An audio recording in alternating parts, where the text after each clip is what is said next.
So in our series of discussing the challenges that you face with DPIAs, we are on the last video where we are going to discuss about the challenges that you face in sustaining the results of DPIA. We have done a few in the last two videos, and let's continue now with the long-term challenges of retaining the results of a DPIA. Welcome to my YouTube channel where you daily see new content on data privacy, and as I mentioned, we are going to talk about the long-term challenges and sustaining them as usual. I'll touch base quickly with the definition of DPIA, the Data Protection Impact Assessment. If you are processing personal data, and processing personal data has a definition as per Indian DPIA Act, 5 processes: collecting, storing, using, disclosing and deleting personal data of any individual, internal or external, to your organization.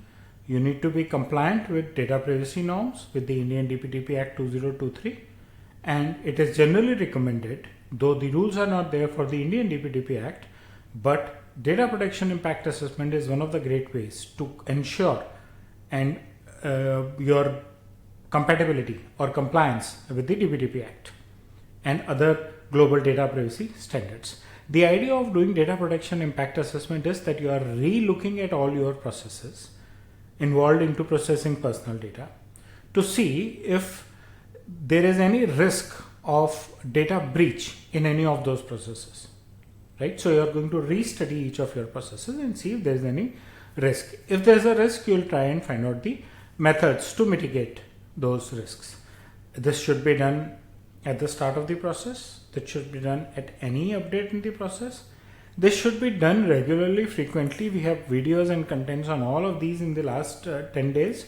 And this also includes the fact that depending on the kind of sensitivity and volume of data you are processing, you do it in 3 months, 6 months or 1 year. Right? Now, what are the long-term challenges? What happens when you have done a DPIA and there is still an issue in your system? Inconsistent risk scoring and documentation. You are not able to evaluate the risk properly. Data privacy is a new thing right now. You might make mistakes. That is why we have been talking of involving all these stakeholders, because the way any one person looks at personal data and the processing of personal data in his department could be different from the way anyone else looks at, different from the way you look at it, right? So you should have teams that can form a consistent agreement on how you look at the results of the DPIA.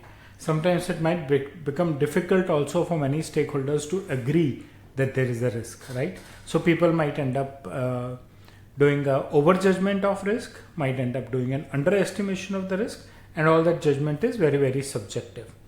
It may take time because it's a new process, but then you need to learn from it and perform regular DPIAs so that you can form a standardized framework which you can even otherwise take from similar industry DPIAs and maintain a consistent score of what kind of risks you have in your organization and how you are going to mitigate them. The next challenge that we see is the resistance to the implementation. It's difficult again for stakeholders to suddenly say that all the processes they were doing have risks. At this time, till the time in India the DPIA Act is not strictly implemented, the rules are still awaited.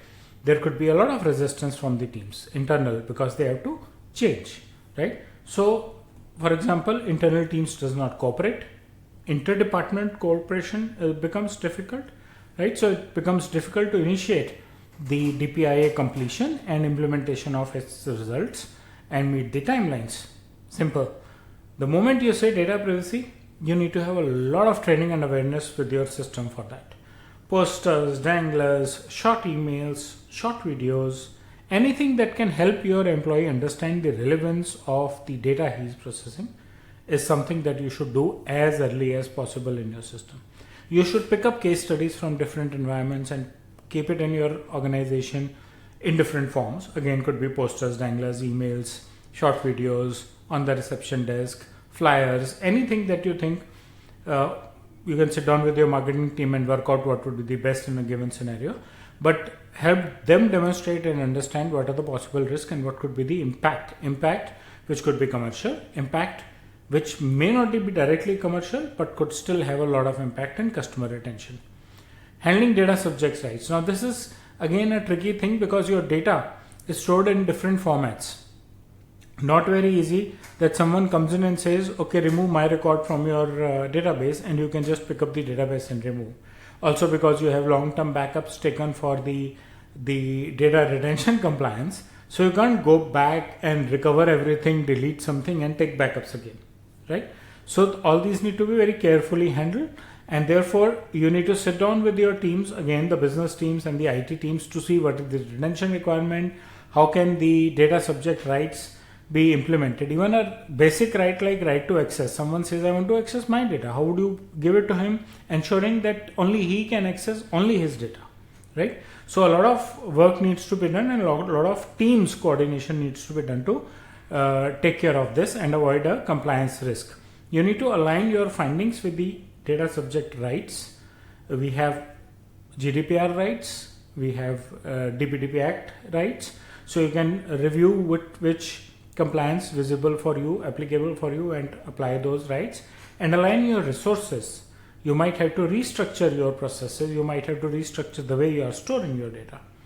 Inadequate follow of DPIA results, that's another big problem. That happens a lot of time when you, even out of DPIA, you do security audits and you end up doing audits on paper and the findings do not get implemented.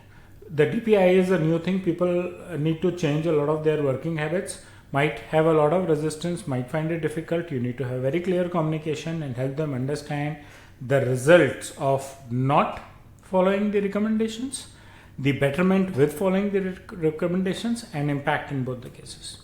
Risks needs to be mitigated. You can't leave them unmitigated.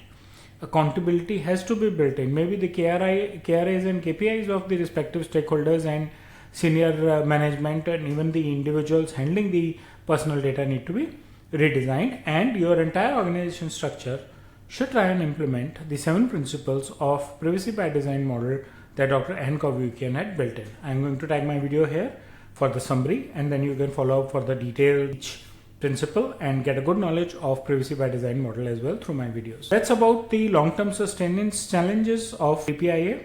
I hope you like the content of my video. Please press the bell and the like icon. Subscribe to my YouTube channel if not already done, and share your feedback in the comment section. Thank you.